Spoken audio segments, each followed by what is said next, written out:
Thank you to all of our sponsors: the Comfort Area Foundation, Calibri Magic, America Reclaimed, Hotel Giles, Singing Water Vineyards, Das Greenhouse, and everyone who supports comfort in building Texas.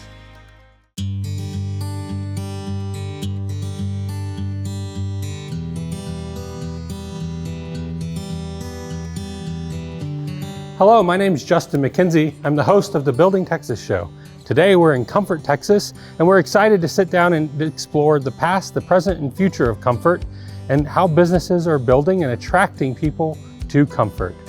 We're getting ready to go visit with Gary and Barb Lindner. They're the proud owners of a historic home that has been in Comfort since the early 1900s. Last March, it was dedicated as a historical marker in Texas, and we're going to sit down on their porch and hear about the heritage and history of Comfort.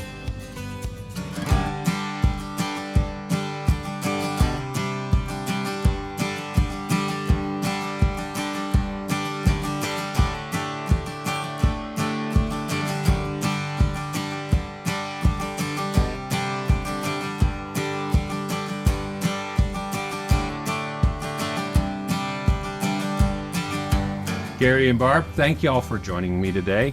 I'm excited to talk about comfort, and in this part of the presentation, it's really about the past of comfort. And I couldn't think of a better couple to talk to than a couple that's just gotten a historical marker awarded for your home.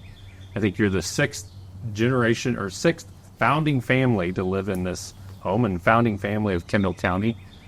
And really, we want to talk about the heritage of comfort, and you've experienced a lot of comfort. Gary, you were born here, and I love the fact that your first language was German, and a callback to the history and culture of the area. So help me understand, how did we get to comfort today? Where did you come from? Where did you move from? I grew up in the military. I moved many times and got used to the ritual of settling in, learning what was going on, meeting people, getting involved.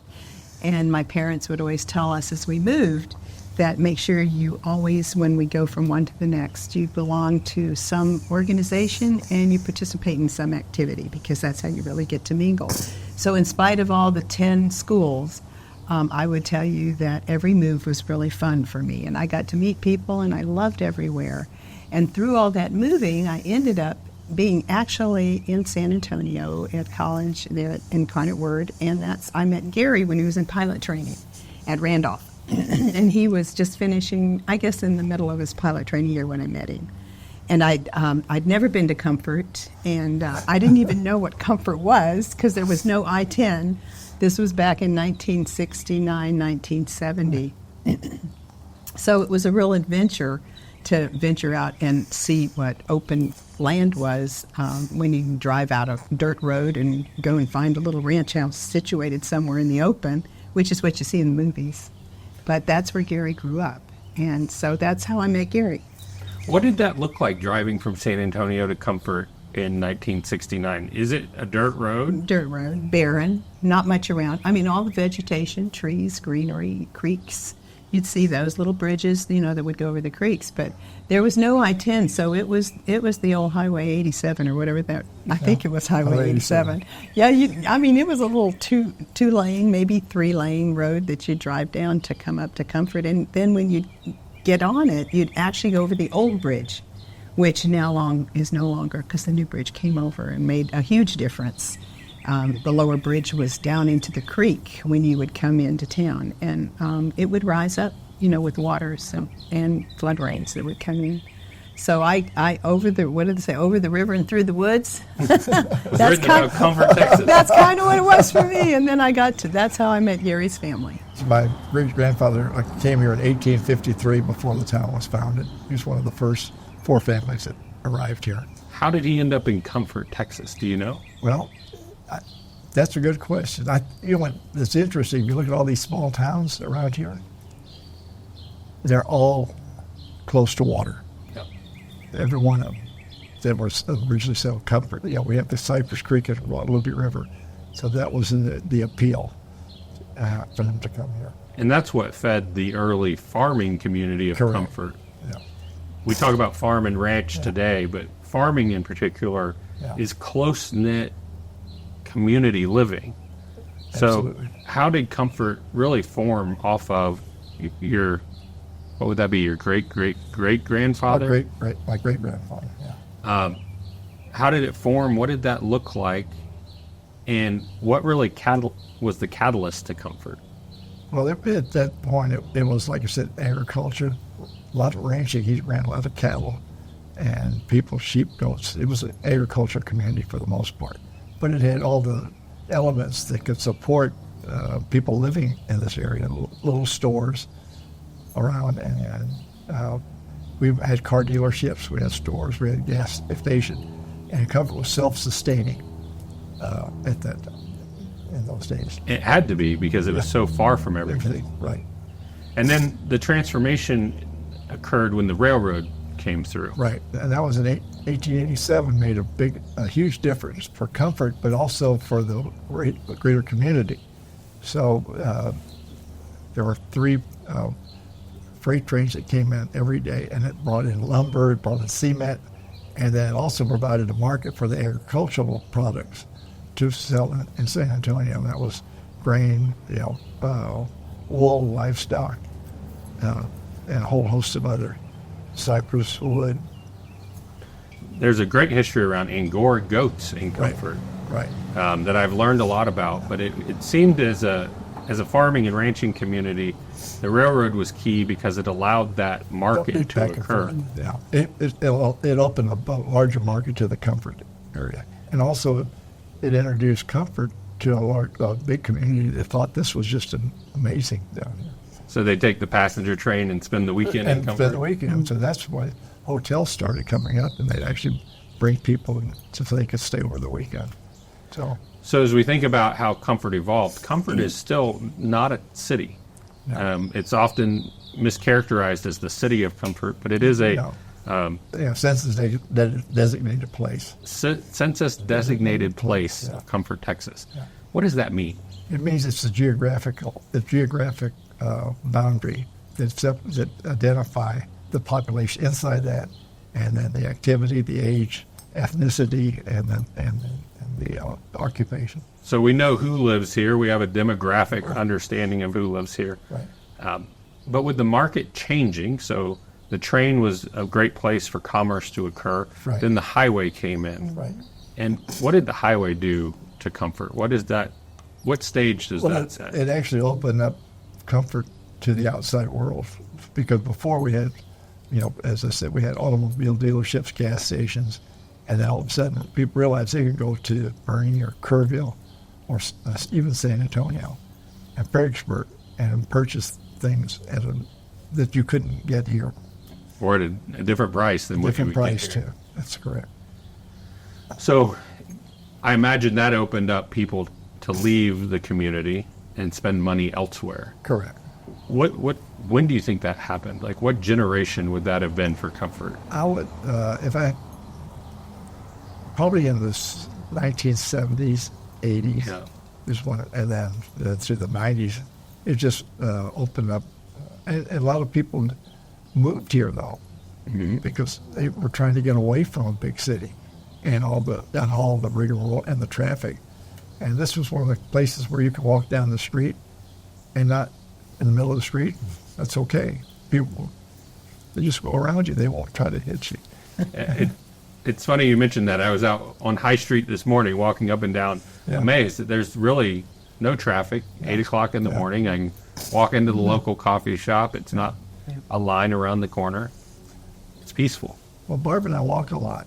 So every 30-minute walk turns into an hour and a half because the people stop and want to chat. Yeah.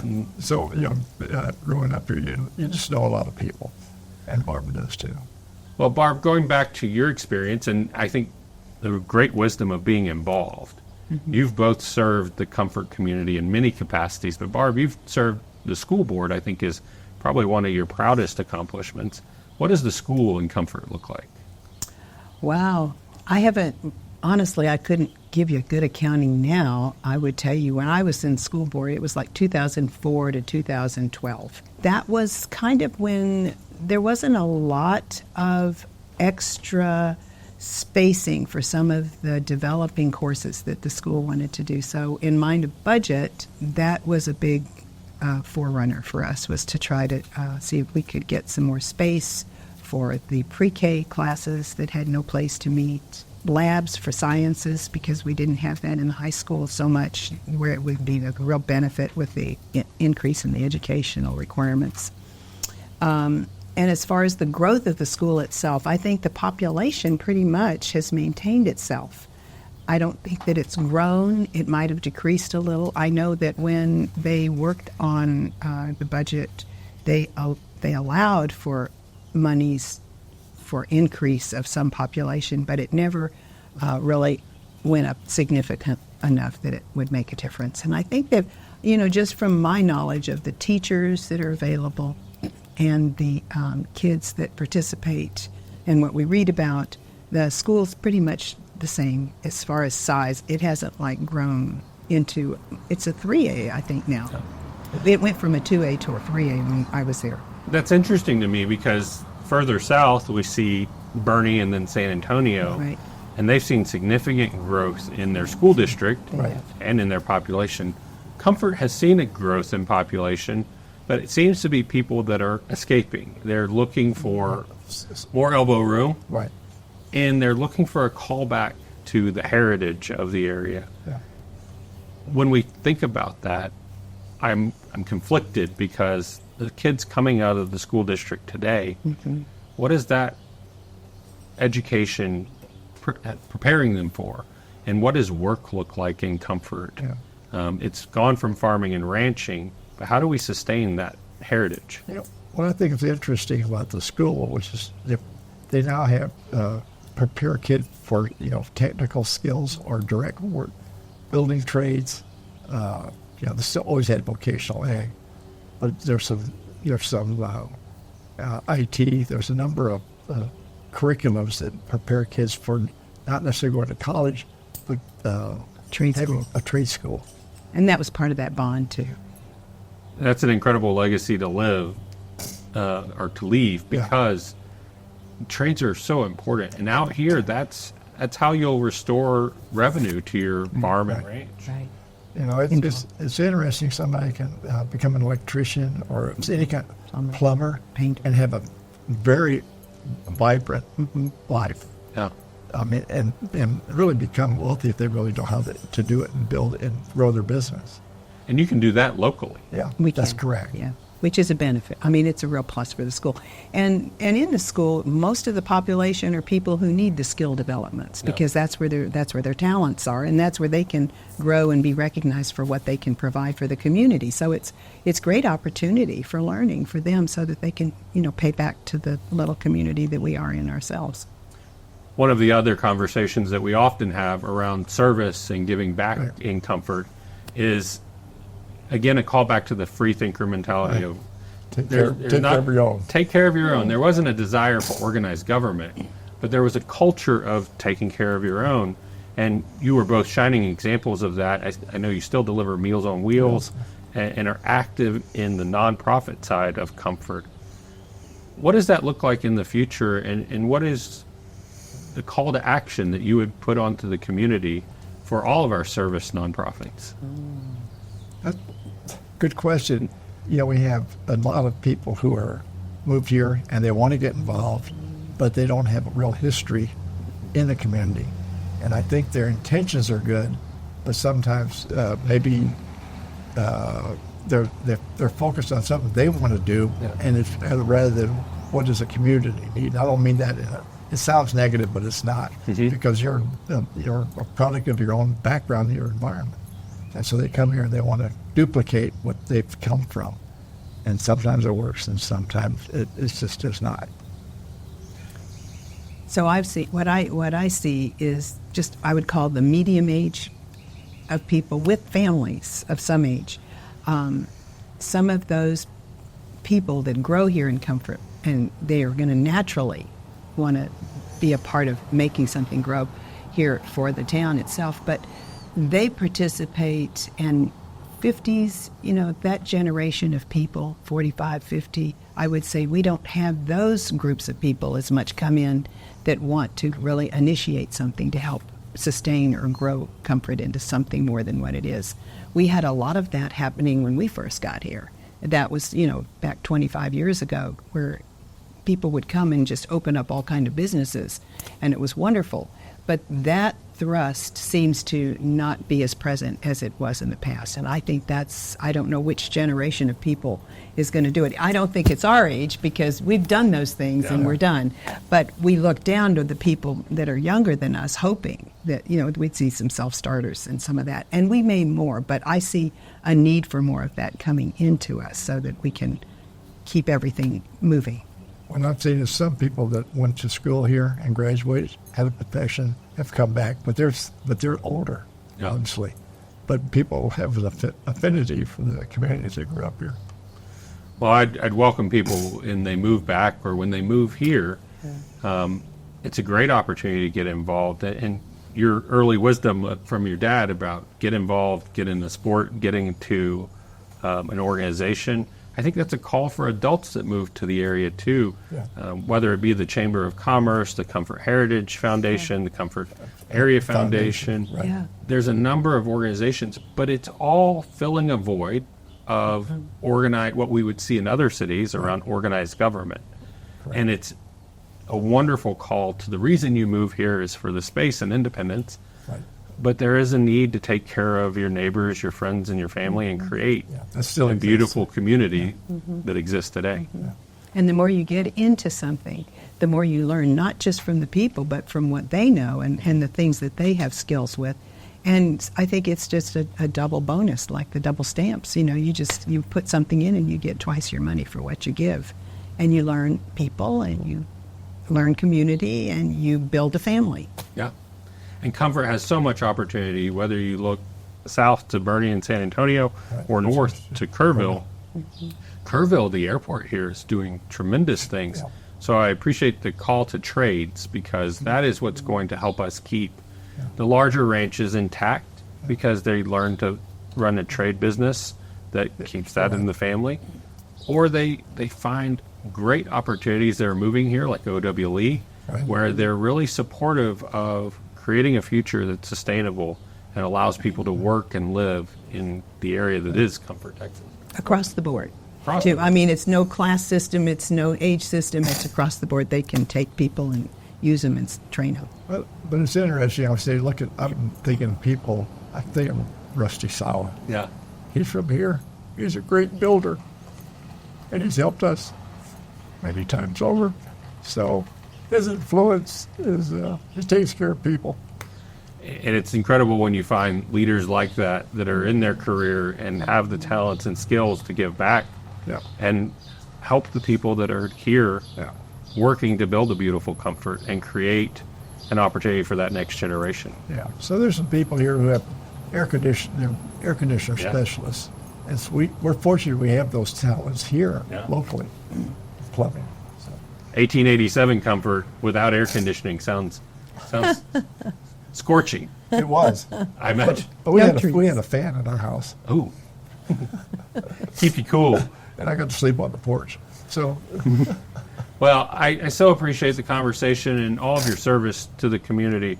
In our closing conversation, where do you want to see the community progress? Where should the focus for the leaders in the community be over the next generation? Wow. she's a smart one. I just think community involvement is what it is. I wouldn't know what direction it should go, because I think it sustains itself the way it is. It doesn't. It acknowledges the groups, the ethnic groups that we are. It includes everybody. Our churches, are a great venue. That was the one thing Comfort had, that in the forefront, that is how you really got to know people, was through the churches, the activities, the social events. Participation is the name of the game, and that's how you learn and how you think of what you need to do to grow. I think people like it the way it is, because it's comfortable and because you can live and you can be and you can grow with others, and that's what I see the real plus of Comfort. I don't see a real surge in population. So I think as long as people who move here start recognizing community service is important. Philanthropy is very important, and we believe in that a lot. And so do some other different people. So philanthropy helps support a lot of nonprofits and others as well. Well, Gary and Barbara Lindner, thank you so much for how you're building Texas, and thank you for spending time with me on your porch this morning. Well, Our pleasure. it was a pleasure. Thanks for being here with us, Justin. Thank you. Have a great day.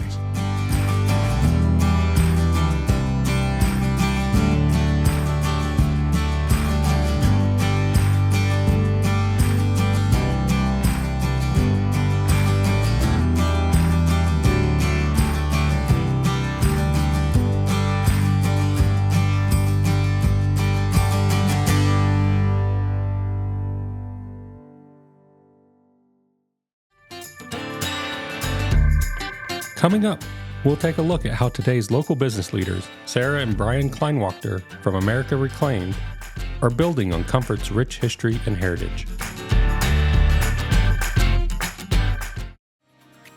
Thank you to all of our sponsors: the Comfort Area Foundation, Calibri Magic, America Reclaimed, Hotel Giles, Singing Water Vineyards, Das Greenhouse, and everyone who supports comfort in building Texas.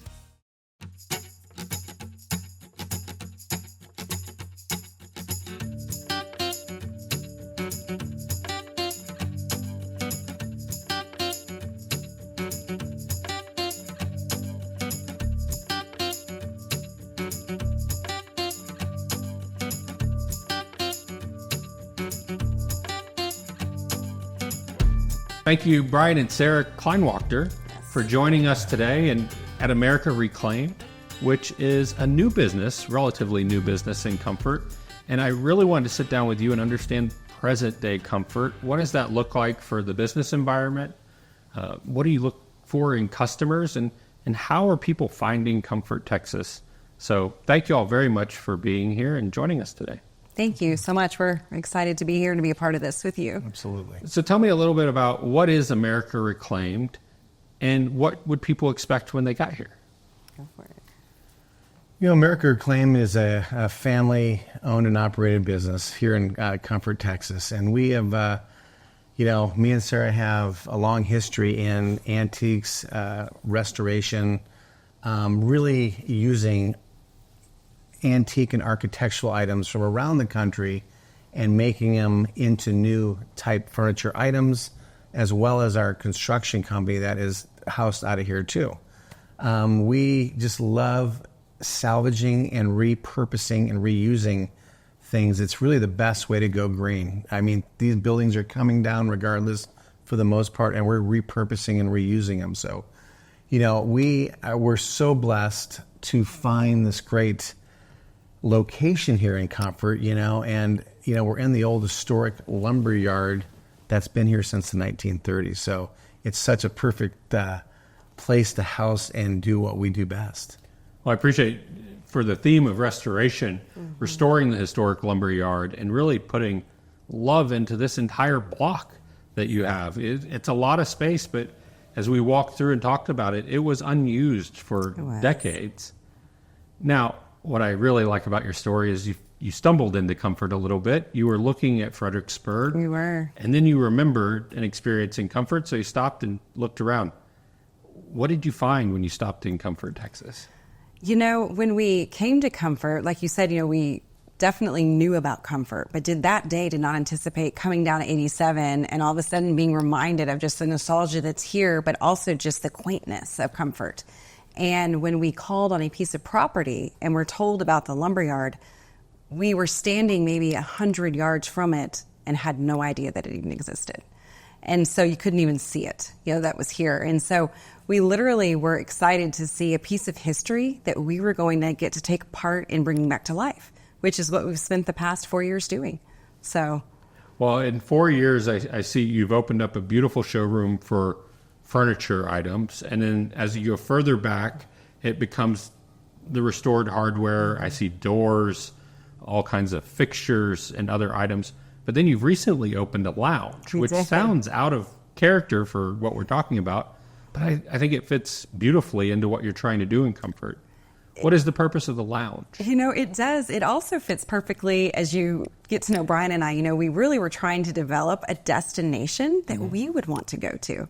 What's the kind of place that we enjoy seeing and having? And that's, the lounge kind of serves several purposes. One, it gives more of a destination, for people to come to Comfort, not just to our business, but to Comfort in general. But it also provides an opportunity for musicians to have a place to showcase their talents. We have a lot of talent here in the Hill Country, and we just provided another spot for them to come and to be able to show everyone that. And then it also gives just the public in general a place where they can come and hang out and enjoy the evenings here. Comfort is such a quaint, just beautiful community, and this is another part of what hopefully is going to add to that.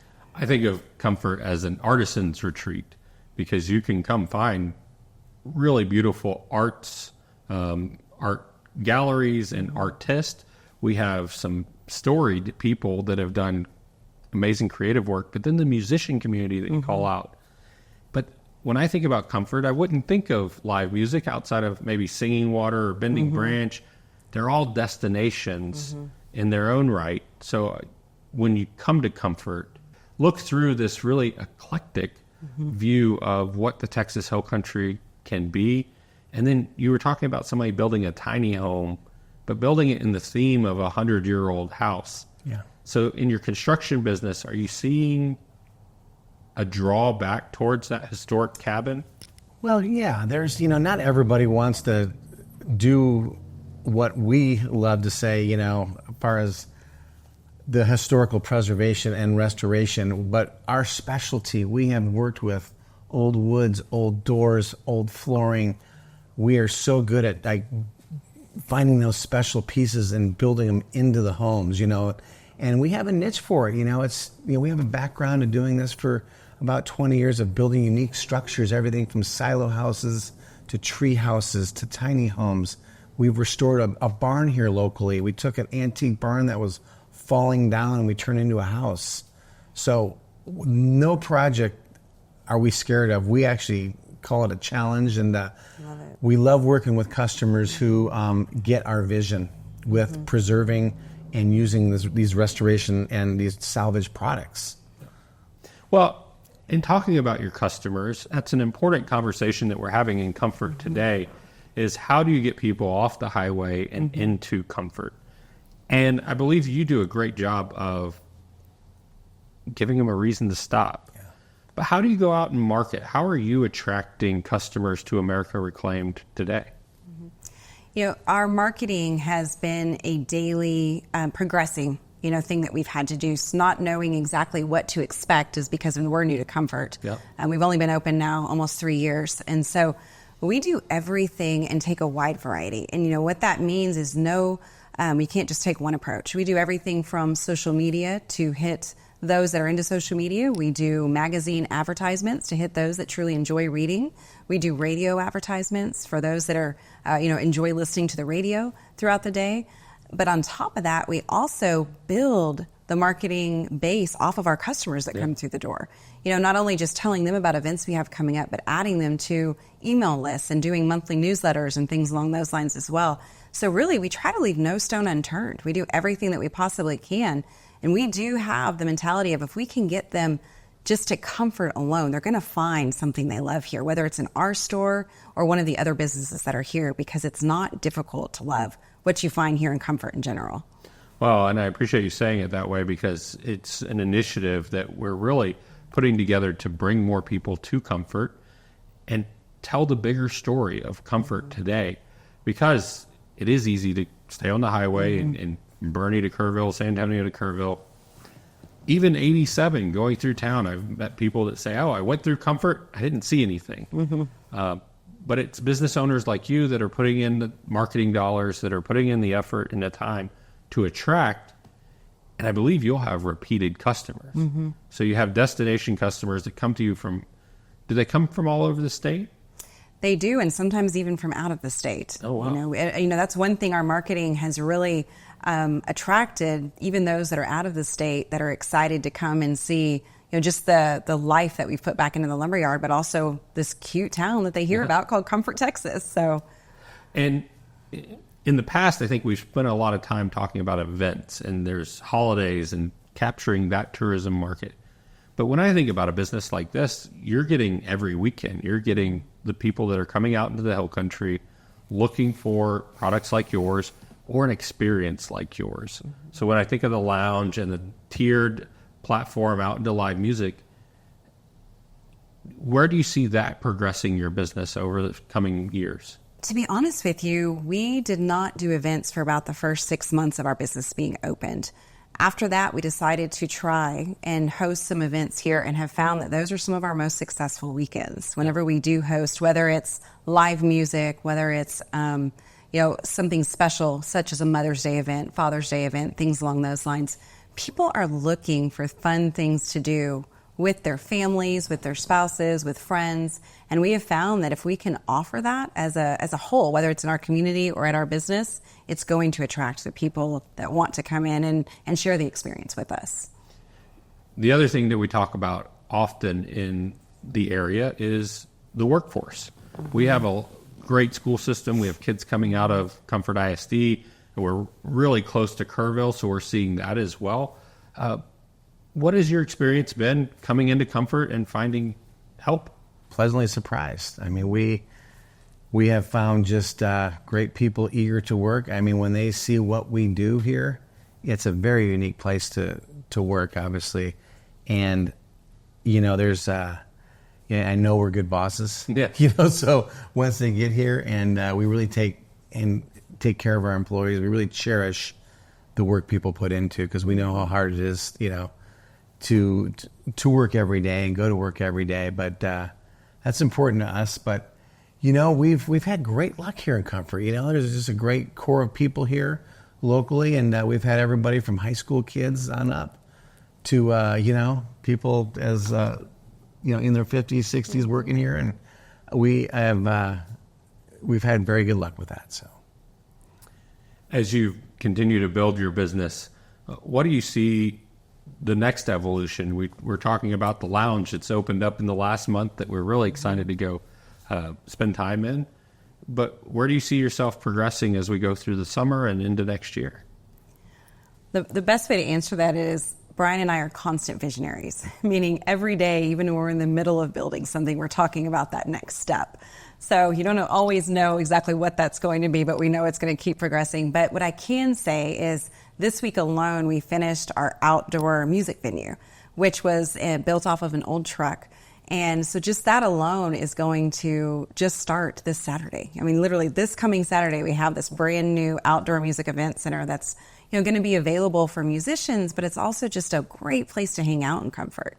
That way, if you're making the hour, 2 hour drive, you can spend the whole day here and enjoy, But we do have a lot of plans. We have a lot of everything from the lounge developing and having its own wine club to, possibly even having just more opportunities to stay here in Comfort within our location and things like that. So we're excited. I mean, we keep constantly, we keep ourselves on track and moving forward because we want to see not just our business grow, but we want to see the more, people be more attracted to what we have to offer in Comfort and as a whole for the entire town. Yeah, and I think, besides our lounge, which is our newest venture here, really what has started all this, and our background is really unique home furnishings, truly stuff that you're not going to see at many shops in the country. With this mix of what we carry here and just we care about every single piece we bring in here, so that's, I think, the story. And the other wonderful thing about it's housed in this historic lumberyard, so when you come in here, you're going through a piece of local history. You can see what Comfort was 34, really 60, 70 years ago. And we know the history. So if you come in here and ask us, we can let you know. We got to meet the Schwayhams, who started this whole block, which is a really special family here that have been around. They're still here in this town. And they were, one of the true pioneers of building a lot of the homes in Comfort. So, there's so many great people like that in town that we always have a great opportunity to meet, hear their stories, and that's the coolest, one of the coolest parts of it, right? We celebrate the heritage and we talk about how Comfort was formed, and the freethinker, the independent mindset. Yeah. The inverse of that, and I think what made that successful, is the community mindset alongside of it. So as you bring people in here and as you bring your live music in and grow that part of your business, I'll remind everyone that those people walk out of here and they walk into the stores across the street. Absolutely. They go down to High Street and get food and other things there. So it really is a team sport when it comes to rural business, because you're attracting a customer out here. Yeah.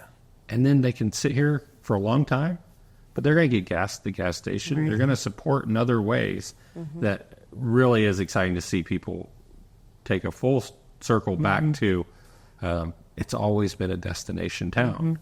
And then how do we keep people here and spending money here? Your live music, what type of music are you going to be bringing? Sure. Right now we have music every Friday and Saturday, and it's, local musicians, I'd say ranging from the Austin area on down through Kerrville, Hunt area. So, but it's a lot of everything. It's a mix, but we do have some folk music that comes in. We do have some country. We've even had some Christian music that's come through.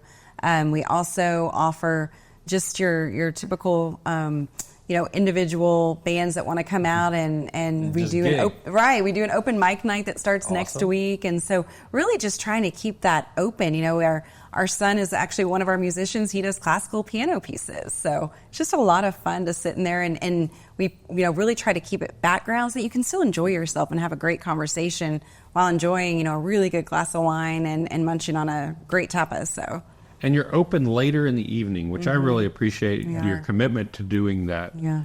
Because it is, you bring somebody here, you need to stay open long enough for them to enjoy the full experience. So thank you all for doing that and really putting into it. Thank you. Looking around the community, what is a call to support? What is something that you think Comfort can really be putting back into itself to see success for everyone? I think just a sense of teamwork. I think getting all of us business owners always together and trying to just come up with the best plan of attack to just make this the best, experience possible when they come to Comfort. Us as business owners, we want to see everybody do well. The better everybody does, the better we all do. And that's just working together, and just communicating, that long-term vision for our community. Well, Sarah and Brian, thank you so much for the way that you're building Texas, and particularly the way you're building Comfort. I think you're setting a new expectation for what you can do with this much land, and it always amazes me how you can convert that into revenue in so many different ways. Y'all have chosen some exciting ones, and live music's going to be greatly appreciated here in town. Thank you. Thanks for having us.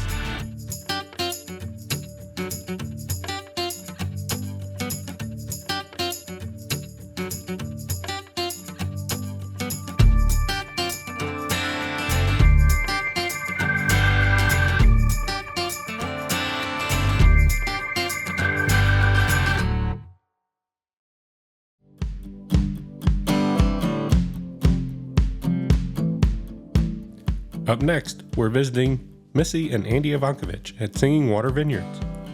Find out how this picturesque destination showcases the future of comfort and the innovative research they are doing with Texas A&M.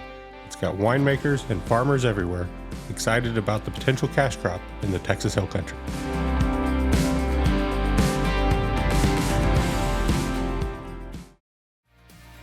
Thank you to all of our sponsors: the Comfort Area Foundation, Calibri Magic, America Reclaimed, Hotel Giles, Singing Water Vineyards, Das Greenhouse, and everyone who supports comfort and building Texas.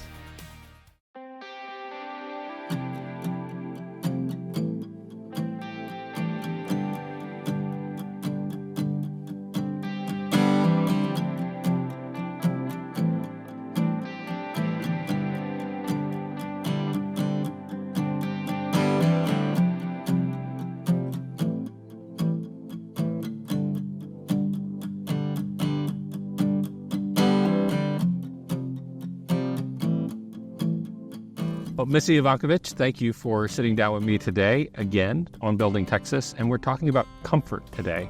And with comfort, I couldn't think of a better place to be sitting, enjoying a beautiful day, but to talk about the future of comfort. And I think what you and Andy have built here at Singing Water is a great example of someone investing into the region, and not just into your piece of the region, but what you're doing is benefiting everyone. So I'm really excited to sit down with you today and talk about what does that mean, and then why did you and Andy decide that this is where you wanted to plant such roots?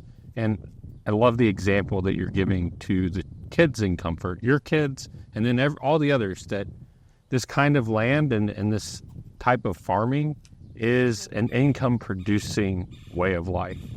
So let's start there. I'm looking out over your vineyards. I'm seeing a solar array. Where are we and what are we doing? Well, thank you so much for being here. Thanks for thinking of us. Singing Water has been a tremendous blessing for our family, and hopefully a blessing to other families as well. We got started here in comfort because we always had a dream of being outside. One of the dreams that we would lay in bed and talk about early in our marriage was, could you imagine being able to do a job where you could take your dog to work? Yeah. You know, and Hurley's here with us today. So we not only have a dog, we have a goat and a llama. There's 17 goats and a donkey. So it's the dream on steroids for sure.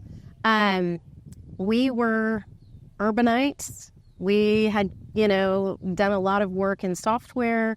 We were used to city life. Our kids were suburbanites. And it was just not the dream that we'd had for ourselves or for our family. And so when we had the opportunity to get out into nature and to do something new, we made the pivot and the switch. And we were looking for land. We were looking for something that our kids could be involved in. They were middle school and early elementary at the time. And we wanted something that was, again, going to be income producing. It couldn't just sit. We wanted something that you had to work at, a little bit. So here we are. Well, in the way of farms today, you are income producing in a couple different ways. So very entrepreneurial farming situation where I see you in the vineyard work, and I want to get to the research that you're doing there. But then you have the vineyard, you have the winery, and you bring about 500 people out here for events and concerts. I love the new stage that's going up here. And that really is, it's a trip to get here. But when you're here, you want to stay. Mm-hmm. And when you're here, you'll see your kids doing a wonderful job working. But I've seen them doing ranch work. I've seen them doing farming work. And then I've service work. Right. So the example that you're giving for people in comfort and for your employees in comfort is a way to live and work here in the region. And you're continuing to invest in that. So how is the transition for suburbanite into farming and ranching and agri-life going for you and the family? Having an 18-year-old that's just graduating, twin boys are 17, and a 10-year-old, it's they would say they would much prefer the urbanite right now, but they don't realize yet the value of what they've been able to do and learn. With the exception of my 18-year-old, she really did say, "Thank you, Mom. I have 4 years of work experience going into college. I have done cellar work. I have labeled bottles by myself." She's counted up the bottles that she's labeled, single-handedly. She understands the winemaking process. She's been a big part of the injections. Nice. Out in the vineyard to get our vineyard free of Pierce's disease. We'll talk about that a little bit. Everything to service. Now she's 18, so she can serve. And she loves the customer service aspect of that as well. So the kids piece of it, I think, is critical. My background was more education. And so I come with a bent of, if we're going to do something, we're going to invest in the people that are going to help make that happen, right? And the people closest to us are our kids, but then by extension, it becomes our kids and our kids' friends and their friends and our employees' kids. And so a lot of our employees are actually families, family units. And so the whole family will come out and work, together because they see what we're doing. And you just really have that opportunity, right? If your kid is going to work at, Keen's Chicken, they're going to go do that on their own versus, having an opportunity to speak into it and work alongside your kids. So you talked about the injections, and I think that's an important piece specifically for this region of Texas.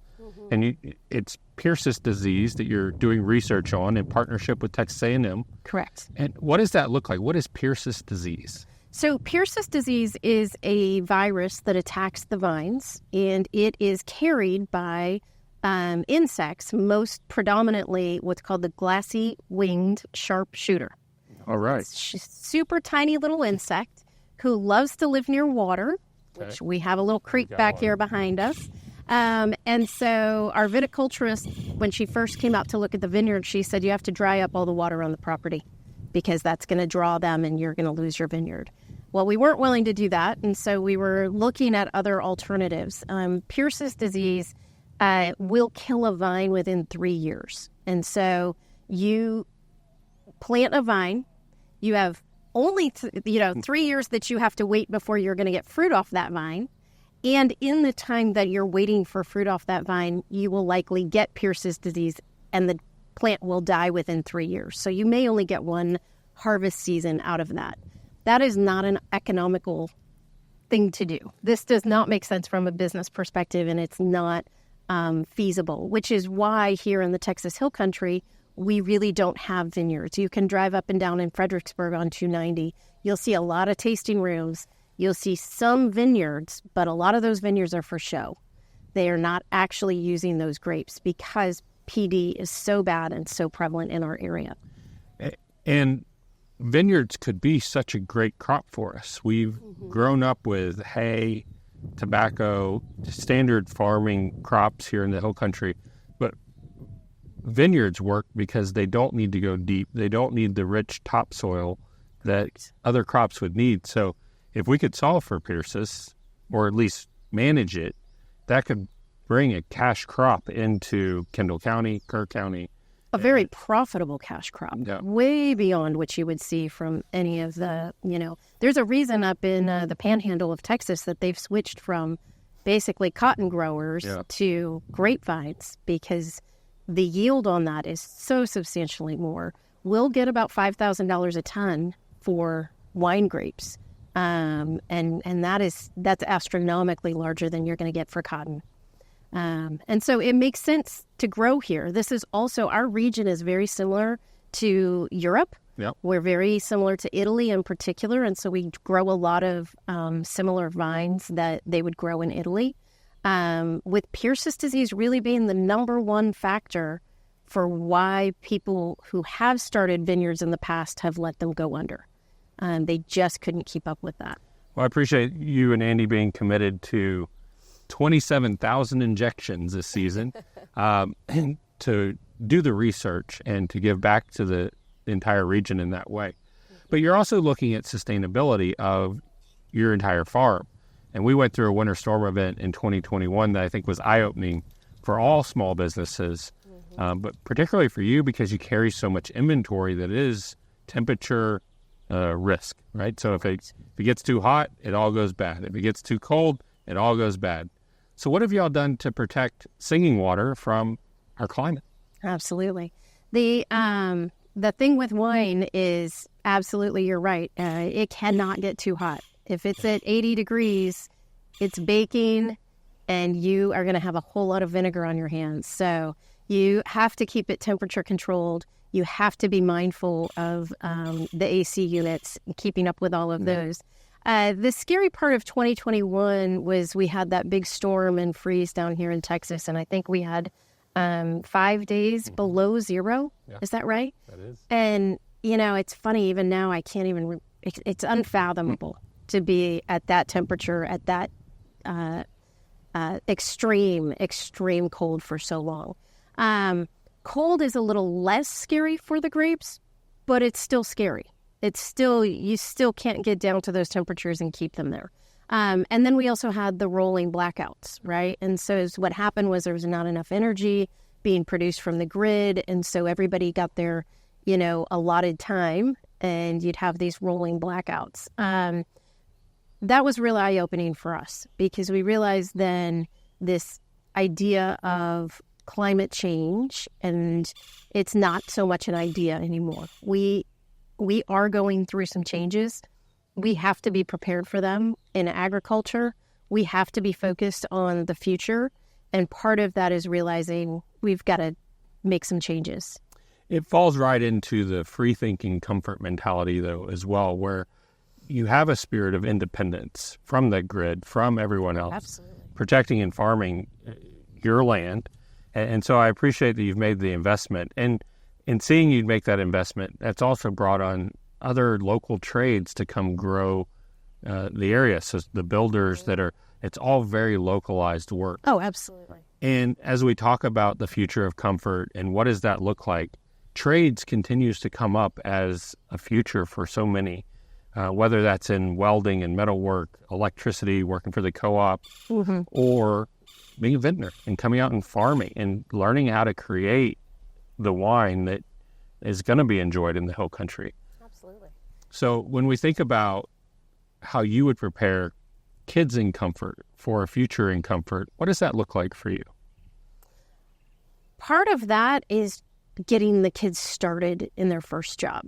And so what we talk about here is any job that can be done by a student that's under 18, let's say anywhere from 14 to 18. We want to start them young in learning that running a business, being part of a business, is not an apples-to-apples comparison with how they're graded in a school environment. Those who do very well in an academic environment, they often require an instruction manual, right? Because they've been taught to read the instructions, do it the way I tell you to do it the way the teachers told you to do it. But when you get into a real-world environment, you have to solve these problems for yourself. There isn't an instruction manual for parenting. There is no instruction manual for building a business. There's a lot of people that can speak into that, but you have to have the confidence to know that you can solve a problem, right? And that starts from a very young age. So when they start coming in, we do have 14, 15-year-olds that wash dishes. So they come in as dishwashers.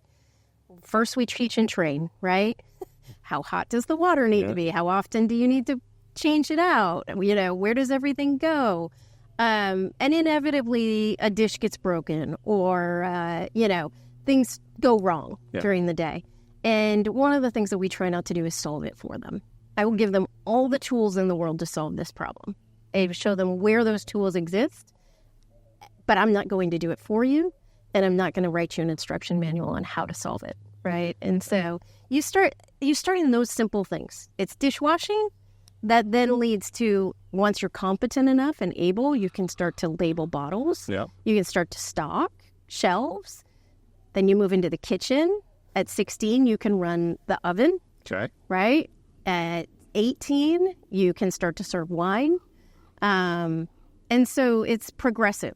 Yeah. And there's always the next step that they're moving up to.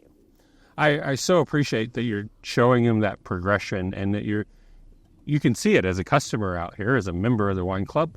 You can come out and see those kids really develop year after year and transition with you, and it's been fun to watch.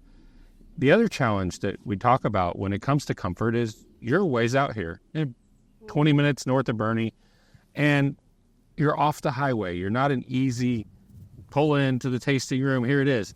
You're a destination. They come here, and my experience is that they'll spend the afternoon here, 4-6 hours. They're not leaving. You've got great food, great live music. You're an entertaining, family-friendly place. How do you attract people back to comfort to come visit and spend time here in comfort and at your winery specifically? That's a great question. I think that the first piece of that is we're just introducing people to this life. Yep. I don't think they know that it exists. Yeah. Having been a suburbanite, we lived outside of San Antonio on the north side. We lived on 1/3 of an acre, and the kids to play ball in the yard was almost impossible because the ball would go over the fence, and then you're screwed in the first 3 minutes. And so when we saw this, we went, "How did you know this was here? Yeah. Did you know this was here? I didn't know this was here. Where was this when our kids were that age?" Right? And so a lot of that is just introducing people to the fact that it exists. Yeah. And we are unique in that we don't have huge privacy fences all the way around our property, right? Most of the properties are private land with big keep out signs. So if you came out as a San Antonian or an Austinite, you wouldn't have access. You would just drive on the road, but you couldn't see what was behind that gate. The depth. And how, yes. And that's a great thing to think about here, right? And so from the front of our gate to the back of our property is just... changes dramatically. Magnificent, right? And it's attracted companies like Ford Motor Company that came and launched the Ford Lightning here. And I think they were very lucky to find you. And then the picturesque nature of what we're doing here in Comfort is what I think really, but they all left saying it was the people. I heard it from every aspect of that team that came in, is that you and your staff were easy and wonderful to work with. Bandera Electric and the Electric Co-op was a big facilitator for that as well. But then there were so many people that came and cut roads, that built buildings, that built fences, and it was really a community spirit. And I remember Andy clearly saying how fortunate he was that so many people came together to make that happen in a timeline that was, we all thought was silly. It was ridiculous. We all thought it was silly. To give some context on that, we signed the contract with Ford to basically take over the property for a week and build the roads to be able to take the Lightning truck back on the property and do some off-roading back there. And so they contracted in late March, I want to say, for a first week of May, event. And so we had 5 weeks, not only to get ready and prepare hospitality-wise for them to come. And this was their media event, so they were flying in media from around the world to come to this event and see the Lightning. But when we started that, we didn't have roads back there.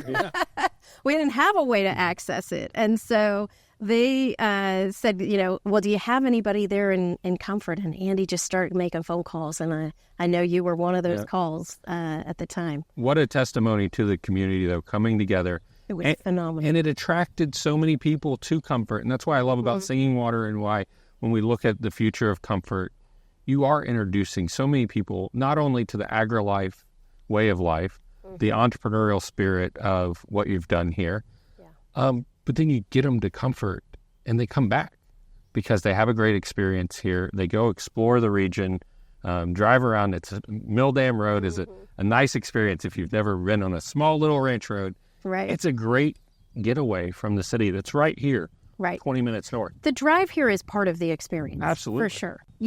Because once you get on, we're always coming from I-10, but there's other ways to get here. Yeah. But coming up that way, once you kind of pass Bernie and the 46 exit, it's just the hill country begins. And I know they say San Antonio's hill country.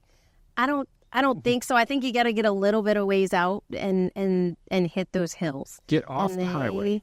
And they just open up all the way around you. And so what's interesting is the more you do these events and the more you put on and the more you say, yeah, I think we can, instead of, no, I don't know if we can, right? Yep.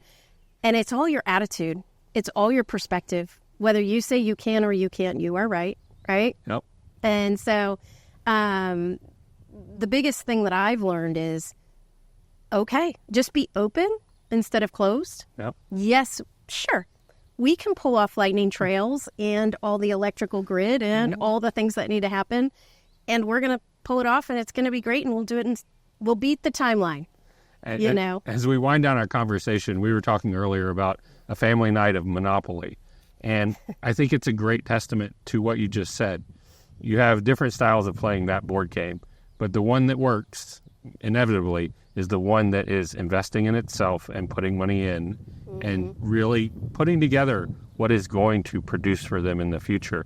And when I think about Singing Water, I know you've put blood, sweat, and tears into this, but it's setting up a legacy that provides for the region for as long as it's here.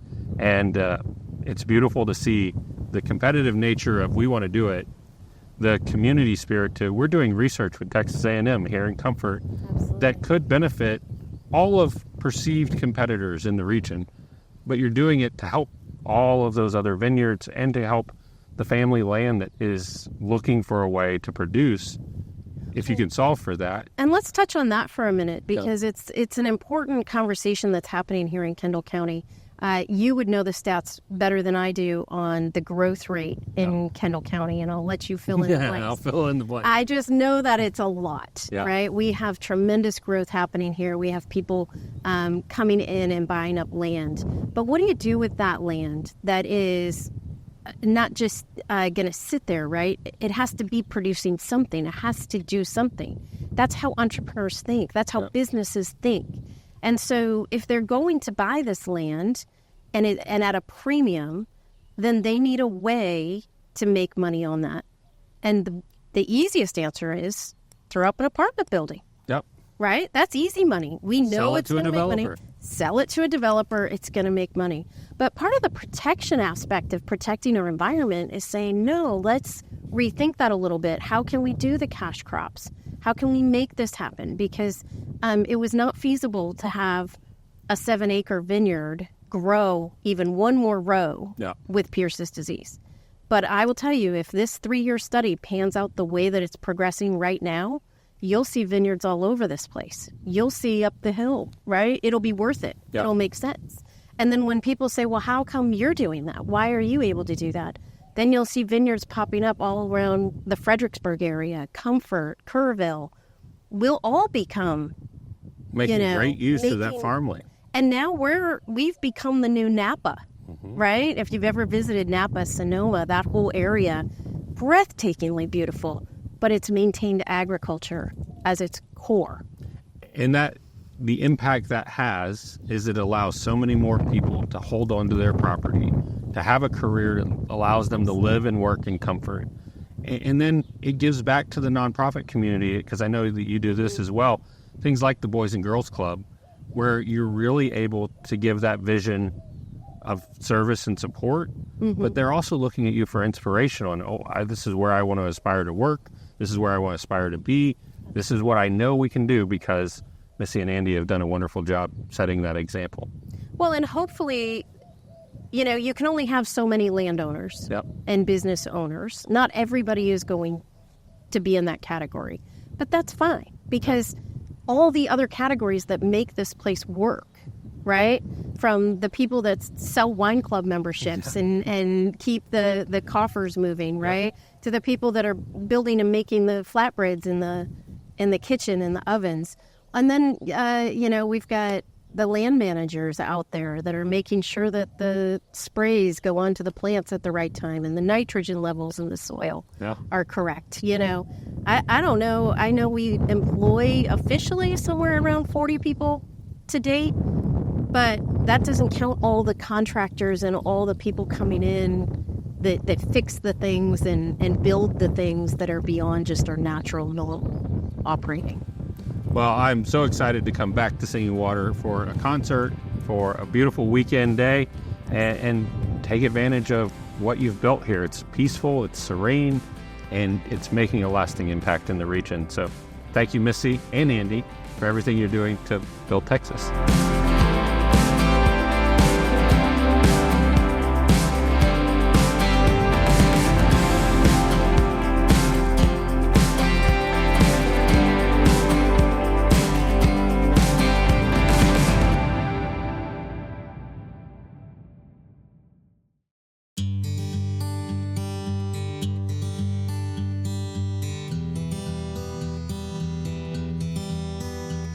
Thank you for joining us today, and thank you to our sponsor, the Comfort Area Foundation, for making it possible. I hope you enjoyed a walk through the past of comfort with Gary and Barb Lindner, and then looking at the present day comfort of opening a business and the challenges of attracting people to comfort.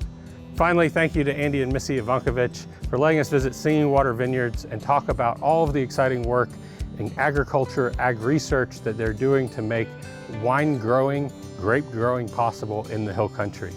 Thank you to all of our sponsors. Our lead sponsor, the Comfort Area Foundation, Calibri Magic, Hotel Giles, America Reclaimed, Singing Water Vineyards, and Das Greenhouse, and so many others who have contributed to building a bright future for Comfort, Texas.